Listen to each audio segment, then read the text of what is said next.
السلام عليكم ورحمة الله تعالى وبركاته. متابعي قناة أجواب، مرحبا بكم في هذه الحلقة اللي غتكون خفيفة على قلوبكم. اليوم غادي نشوفوا كيفاش نديروا نبدلوا التيرمال بيست للجي بي يو ديالنا ولا الكارت جرافيك.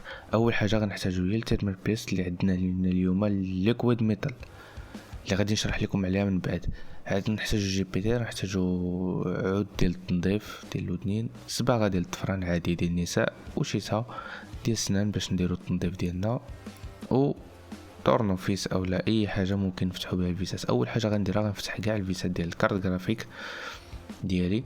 انا غنسرع الفيديو باش يكون يعني بالزربه وانتم تبعوا الخطوات كما كتشوفهم. غتحيد كاع الفيسات، تحيد الكولر ديال الكارت جرافيك على الكارت جرافيك، ودابا غنبداو عمليه ديال التنظيف اللي غنحاولوا نحيدوا فيها كاع الاثار ديال الوسخ ولا الغبره وحتى لا ميديتي الا كانت عندنا. بحال انا في الحاله ديالي استعملت واحد البرودوي سميتو ديكروبو باش نحيد الاثار ديال الميديتي او يعني اثار ديال الصدى اللي لقيت عندي في الكارت جرافيك. فغادي ندير داك البرودو غنخليه هو نبدا نيطوييه في الجي بي يو ديالي اولا في الداي ديال الجي بي يو ديالي، نيطوييها مزيان من التيرمال بيست القديم اللي جا معاها. غادي نقيها مزيان هي وتيرمال بيست اللي بقى حتى في الكولر.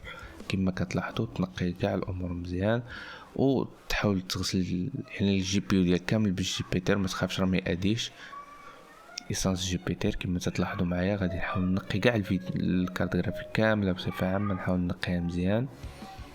ومن بعد ما نقيها غادي نبدا ندير في الصباغه ديال الطفران على لي ديود او لا الكومبوزون اللي دايرين بالداي ديال الجي بي يو ديالي. علاش؟ باش ما يوقعش عليا واحد الشورت او لا كونتاكت ديال الضوء، لان هاد التيرمال بيست اللي غنحط انا في الجي بي يو ماشي عادي، هو ليكويد ميتال يعني مصاوب من المعدن، والمعدن كما كتعرفوا راه موصل. فغادي نحاول نغطي بديك الصباغه كاع لي كومبوزون اللي باينين عندي في الجي بي يو كما تلاحظوا معايا في الطريقه، باش ما يوقعش واحد التماس كهربائي كما كنسميوه باللغه العربيه او لا شورت ويدمر لي الجي بي ديالي. غتحاول تغطيه مزيان باش ما يبقاوش يبانو كاع. كما تلاحظوا العمليه راه كتاخذ واحد شويه ديال الوقت، ولكن انا مسرعه.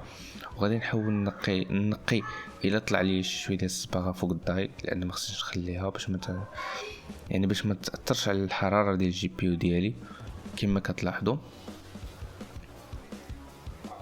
من بعد ما نقي الجي بي يو مزيان غادي نحاول نحط واحد النقيطه ديال التيرمال بيست على فوق الجي بي يو وفوق الداي ديال وفوق البلاصه ديال الكولر.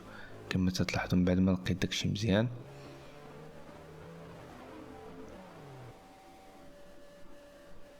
الرابط ديال هذا المنتوج هذا من شريته من علي اكسبريس تقريبا بشي $10، فغادي نخلي لكم الرابط ديالو في الوصف. غادي نحط واحد النقيطه صغيره بزاف لانه هو راه تيسرح، فنقيطه صغيره بزاف كما تلاحظوا، وحده فوق الداي ديال الجي بي يو. انا غادي نقص منها لان هذه كبيره بزاف، فغادي نقص منها نحاول نسحبها بداك السورانغ. وغنحط واحد النقيطه كذلك صغيره فوق الجي بي يو.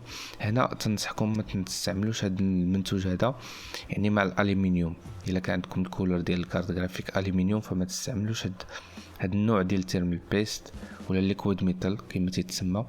فغادي نهز واحد القطن ديال الودنين وغادي نبدا نسرح في داك التيرمال بيست اللي هو ليكويد ميتال.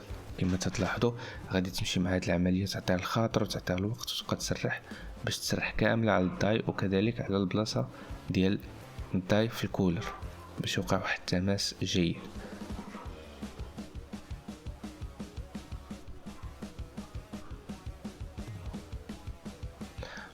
من بعد ما تسرح وتكمل تسرح فما يبقى عليك الا تعاود انسومبلي، يعني تعاود تجمع الجي بي يو ديالك بالفيسات والمسائل كما لقيتهم في الاول، وتحاول تزير داكشي شويه مزيان